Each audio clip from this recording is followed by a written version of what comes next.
Alors pourquoi Victor Hugo mort ou vif? Bien parce qu'il était, sa tête était mise à prix et par Napoléon III qui voulait sa mort.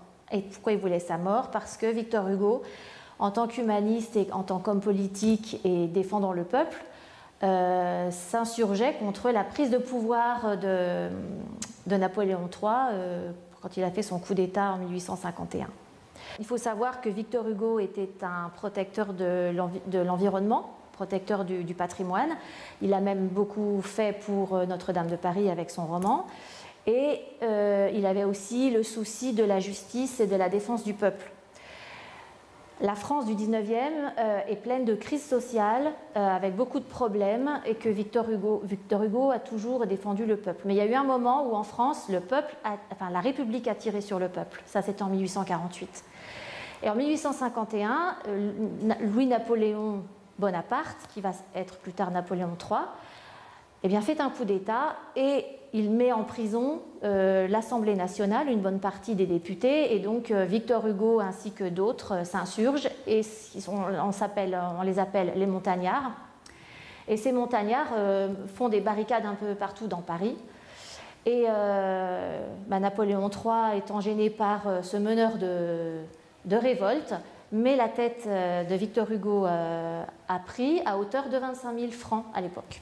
Ce qui n'était pas beaucoup et ce qui a un peu vexé Victor Hugo. Pourquoi j'ai écrit ce livre? Eh bien, j'ai écrit ce livre parce que déjà je suis une femme, que donc j'admire beaucoup Victor Hugo et que j'ai découvert que Victor Hugo avait des femmes qu'il aimait beaucoup. Et je vais particulièrement parler de Juliette Drouet, qui a été sa maîtresse pendant 50 ans. Elle lui a écrit 23 653 lettres, ce qui fait l'équivalent d'une lettre par jour pendant 50 ans.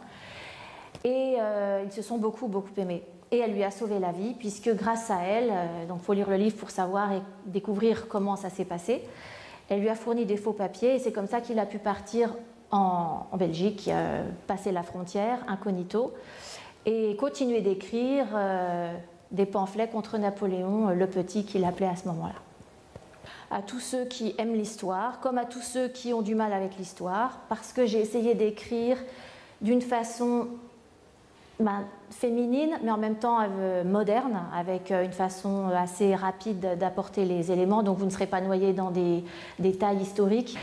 Alors le premier roman que j'ai écrit, c'était en 2007, ça s'appelle Le regard des autres. C'est l'histoire d'une femme, d'une petite fille qui grandit, qu'on suit, qui passe par toutes les phases. C'est l'époque en fait avant les années 68 où il y a beaucoup de non-dits.